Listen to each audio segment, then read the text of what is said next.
Thelathuruthu EMS സ്മാരക വായനശാല വയോജനവേദി രൂപീകരിച്ചു.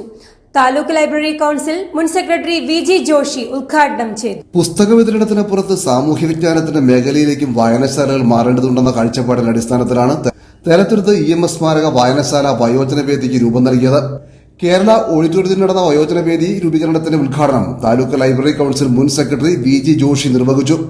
അല്ലെങ്കിൽ വയോജനങ്ങളുടെ ഒരു കമ്മിറ്റിയൊക്കെ ഉണ്ടാക്കി വയോജനങ്ങളുടെ സംഗമം ചേർന്ന് ആ രീതിയിൽ നിങ്ങൾ ഒരു വിവിധ തരത്തിലുള്ള വ്യത്യസ്തങ്ങളായ വിനോദയാത്രകൾ സംഘടിപ്പിക്കാൻ നിങ്ങൾക്ക് കഴിയണം. അങ്ങനെ നമ്മുടെ ജീവിതം വളരെ സന്തോഷകരമാക്കണം. നമുക്ക് സമയമില്ല എന്ന് പറഞ്ഞ് മാറ്റിവെക്കലല്ല, ഇനി മാറ്റിവെക്കാൻ സമയമില്ല എന്നുള്ളതാണ്. അതുകൊണ്ടാണ് ഞാൻ നേരത്തെ പറഞ്ഞത്, നിങ്ങൾക്ക് കിട്ടുന്ന അപ്പോൾ പെൻഷൻ കിട്ടുന്ന മുഴുവൻ പേർക്കും പെൻഷൻ കിട്ടുന്നവരുണ്ടാവണമെന്നില്ല, ജോലി ചെയ്യുന്നവരുണ്ടാകാം, അല്ലാത്തവരുണ്ടാകാം.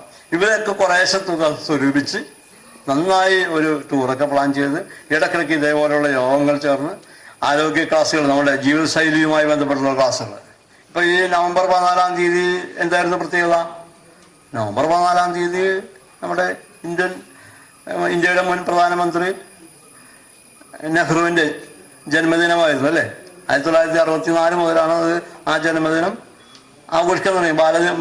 എന്താ പറയുക, കുട്ടികളുടെ ദിനമായിട്ട് ആഘോഷിക്കാൻ തുടങ്ങി. കുട്ടികൾ ചാച്ചാജി എന്ന് നെഹ്റുവിനെ വിളിക്കും. കുട്ടികളെ ഏറെ ഇഷ്ടപ്പെട്ടിരുന്നത്, കുട്ടികളുടെ പ്രവർത്തനങ്ങളെ ഏറെ ഇഷ്ടപ്പെട്ടത് കുട്ടികളാണ് അടുത്ത തലമുറയുടെ മാർഗദർശിയായിട്ട് വരുന്നവർ എന്നെല്ലാം പറഞ്ഞുകൊണ്ട് ചാച്ചാജി വളരെയേറെ കുട്ടികളെ ഇഷ്ടപ്പെട്ടിരുന്നു. കുട്ടികൾക്ക് വേണ്ടി ധാരാളം എഴുത്തുകൾ എഴുതിയിട്ടുണ്ടായിരുന്നു. വായനശാല പ്രസിഡന്റ് PO സുരേന്ദ്രൻ അധ്യക്ഷത വഹിച്ചു. സെക്രട്ടറി PV രതീഷ്, ജില്ലാ ലൈബ്രറി കൗൺസിൽ അംഗം PR സത്യൻ, ബിൽജി ജോണി തുടങ്ങിയവർ സംസാരിച്ചു. നമ്മുടെ നാട്ടിലെ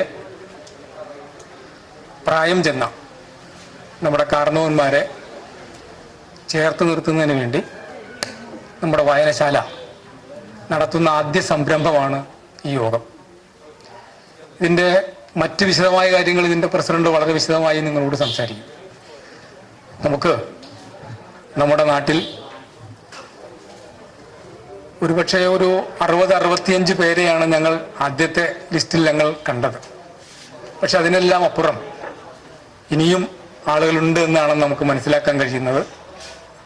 അവരെല്ലാം കക്ഷി രാഷ്ട്രീയത്തിനും ജാതി മത ചിന്തകൾക്കും അപ്പുറം എല്ലാവരെയും നമുക്ക് കൂട്ടിയോജിപ്പിച്ചുകൊണ്ട് വിശാലമായൊരു വേദി നമുക്കുണ്ടാക്കണം. ആദ്യത്തെ പരിപാടിയായി നമ്മൾ ഉദ്ദേശിക്കുന്നത് മെഡിക്കൽ ക്യാമ്പാണ്. നമ്മുടെ ഈ കാരണവന്മാർക്ക് ഒരുപാട് പ്രയാസങ്ങൾ അനുഭവിക്കുന്നവരാണ്.